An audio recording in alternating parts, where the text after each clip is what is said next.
And number 5 is a financing program. So we take that $1.6 billion and we use it to fund clean trucks in our port. So what we'll do is the port will pay up to 80% of the cost of a new truck, which could be either a 2007 level diesel truck or an alternative fuel truck. So, and that what we also do is we require that to participate in the financing program, for every new truck you get from the port, you have to turn in an old, dirty, polluting truck. Because we don't want to just shift these trucks to another part of the country or down to Mexico. We want to take them off the road. We want to drill a hole in their engine. We want to smash them for scrap and make sure that these trucks are never on the road anywhere again. And 2 weeks ago, we were able to smash the first of these trucks on the first day that the program took place. It was you can go and see, I think, on the port's website some of the details of that and actually see them. Big crushing thing just came and smashed the truck. It was actually pretty cool to watch. So let me explain also a little bit why we thought in our financing program, again, why it's better to fund companies with employees as opposed to continue to fund the current independent operator system. So a lot of you are familiar with the financial crisis that we're in today with subprime lending. Well, one of the things we did when we sort of looked into the details and we had an economist come in and really get underneath a lot of this is what would happen, even if we're funding up to 80% of the cost of the new trucks, what would happen if we make that money available to trucking companies with employees or if we made it available to independent operators.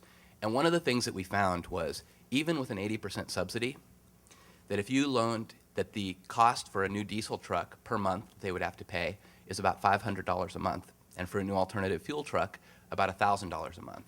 Well, first of all, that means a lot of them aren't going to get alternative fuel trucks, which we're trying to encourage at the ports.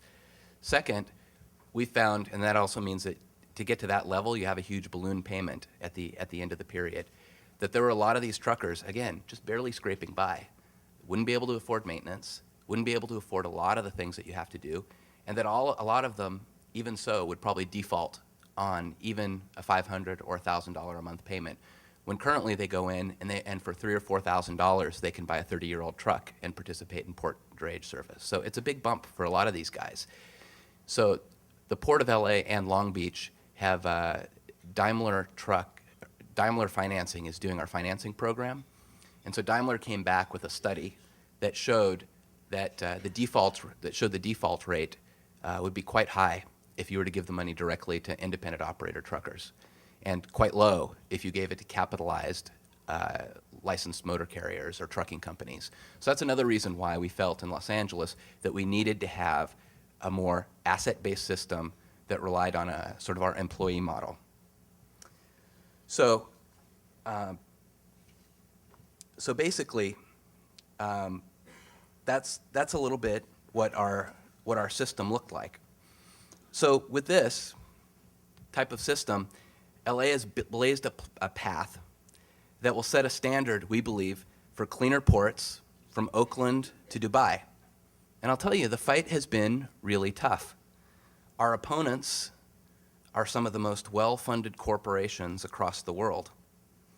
And many told us that it could never be done. In fact, it was on the same week that we passed the program, our hometown newspaper, the Los Angeles Times, printed an editorial that said it couldn't be done. And many others agreed with them. Now, they said that our plan was illegal and that the courts would stop it. And they were wrong. Both the Federal District Court and the Ninth Circuit Court of Appeals found in our favor just in September. And they said that we wouldn't have enough trucks to service the ports. And they were wrong. We have over 21,000 trucks that signed up for our program. This is more than double what our target goal was going in. They said that the trucking companies would never sign up for our program, and they were wrong. Over 600 firms have signed up to be part of our program. This includes national giants like Knight Trucking and Swift, which you see on the roads even back here on the East Coast. but it also goes down to small 2 and 3 truck operators. They also said that when we started our program on October 1st, and you can read this in places like the Journal of Commerce as late as September 30th, 2008, that chaos would reign at the ports, that our environmental goals would be delayed indefinitely. And again, they were wrong.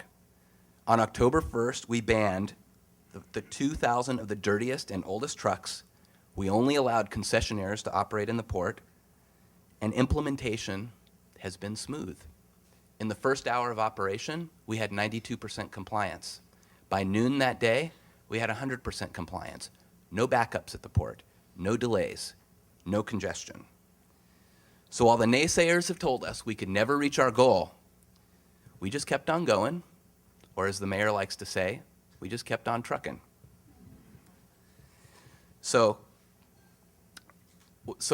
our lesson has been that it's never easy. At no time in history has real systemic change for the greater good ever come without growing pains.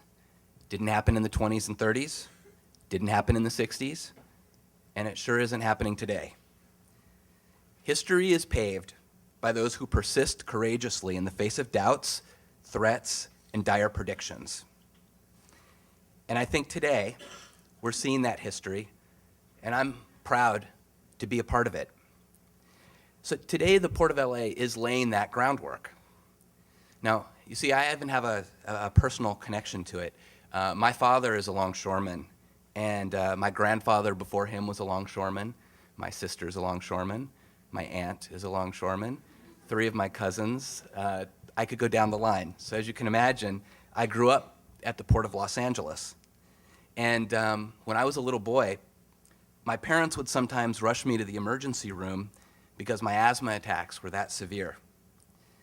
And until I worked with Mayor Villaraigosa, I never actually put 2 and 2 together and figured out what was causing it.